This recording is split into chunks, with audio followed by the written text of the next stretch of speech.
I'd like to introduce you to Chef Leif Eric Benson. I'll just turn it over to him and we'll go from there. Good morning, everybody. Thank you for attending our seminar today. We're going to be doing some interesting things with Oregon potatoes and Washington potatoes. This is an interesting thing. We have some new varieties that I think you've been discussing for a while now. Some of the exciting ones are these colored varieties, which are very interesting, quite healthy for you, and I think it has some interesting application. The first item I'm going to start with are, I'm going to take the varieties of the potatoes we have today, and we're going to do what's called a specific gravity test. The specific gravity test has to do with the starches that are involved, the solids, and a potato that will float, and this is a 11% saline solution. So what I'm going to do is, so it's a saltwater solution, 11% salt in water. So what I'm going to do is I'm going to take these varieties and just put them in here, and we can observe what happens with these potatoes. So in they go.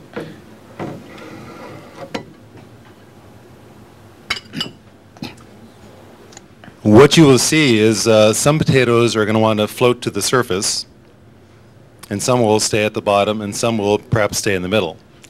So you'll see there is a difference between potatoes. So the differences will tell you on what to do with them from a culinary point of view. And this is Dan Chin here. He's going to assist with this, and we want to point out what these varieties are. Dan, can you say what they are? Yes, I'm a third-generation potato grower from Oregon. And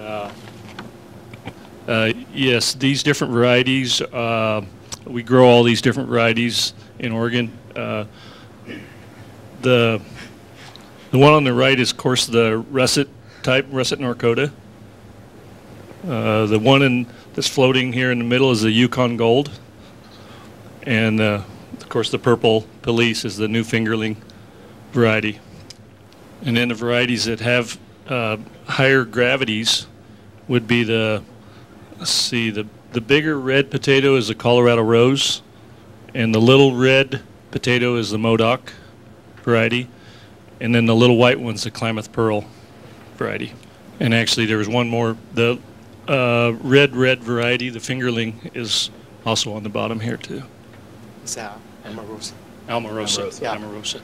So now that we have seen the specific gravity, which has to do with starch content and solids, that will tell us what to do with them. The ones that have more solids, like the russets and the the purple Police, this Yukon Gold is a little bit slightly more buoyant than it would normally be. It would be kind of here, more in the middle. Which one? The Yukon Gold. Yukon Gold. Yeah.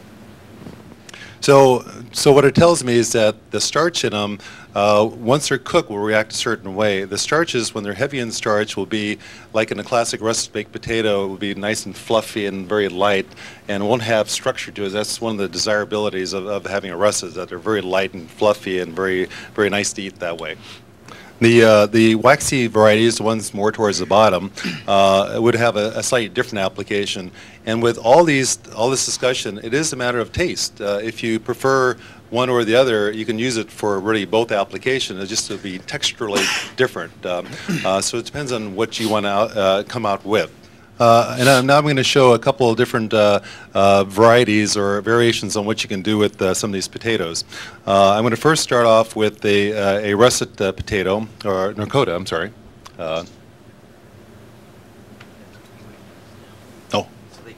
Okay. I'm going to start out with what we call the classic baker, and this application will be kind of mealy, a little bit softer in a sense, and it creates a different type of potato. Normally we're doing a potato, say in a baked form perhaps, or maybe a cottage fried potato. So what I'd like to do with this one is to show you another way of preparing this potato rather than just baking it. So I'll show that now. I'm going to use this tool. This is called a vegetable sheeter. I'm going to take the potato and I'm going to put it onto this little armature here. So I'm going to take this one and put it through this one. So, what I want to come out with is a long sheet of potato, and it's with this baker, with this russet. And And the reason for this is just, again, it's just taking a variation on what you can do with a potato. So, and then this has a lot of application. One of the applications that I've done here, which I've demonstrated here, this one is this potato made this way.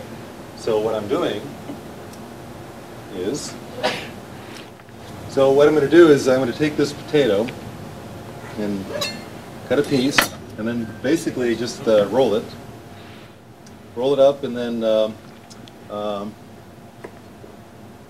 so we see now what you see here is a lot of layers, and so people will look at this and say that's quite an interesting way to have a potato, and will wonder how does that become that way, but it is still this potato.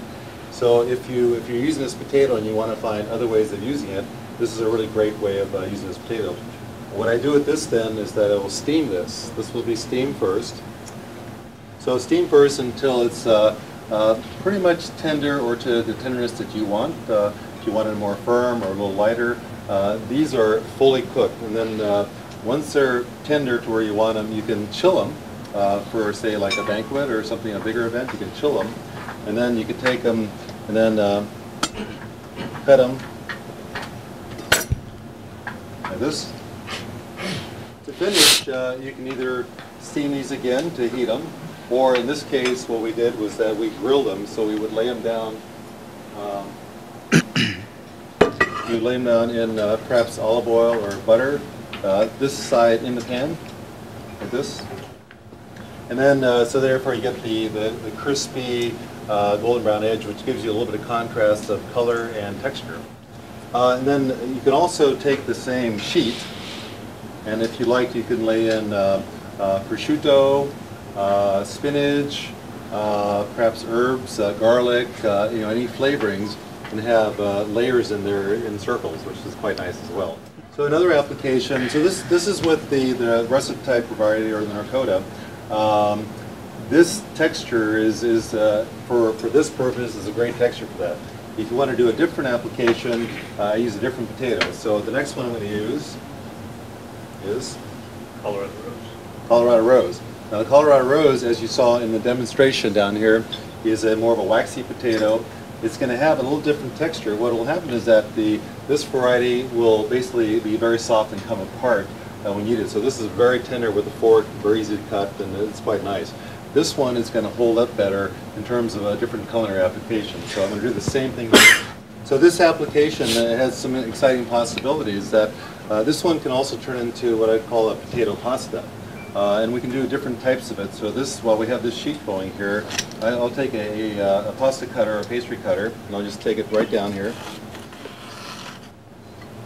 So what we have is what behaves like a pasta. So this could be like a pappardelle, which is quite nice. And again, your choice here. If you want to leave the the skin on or the skin off, that's a preference thing. But this makes a nice pasta dish. And what you would do, you would treat it like a pasta. You would leave it raw, or store this in cold water. To order, you would take and put it into boiling water, like you would do with pasta, to reheat it, and then prepare it your normal way, like sauté. This is particularly useful for people that are allergic to wheat. As an example, I'm sorry for the Wheat Commission. In the U.S., we seem to have what we call celiacs, which is allergic to wheat products and so on. So if you'd like to have a pasta-type dish that is traditionally made with wheat, also you can have a dish that reacts very much like pasta, but it's 100% potato. Additionally, one potato, maybe two. This would be probably one portion of a full entree, which would probably be in dollars, what, 10 cents, 20 cents? Yeah, it might be US 10, 20 cents worth of product that you have all the time. So a really great application for this texture.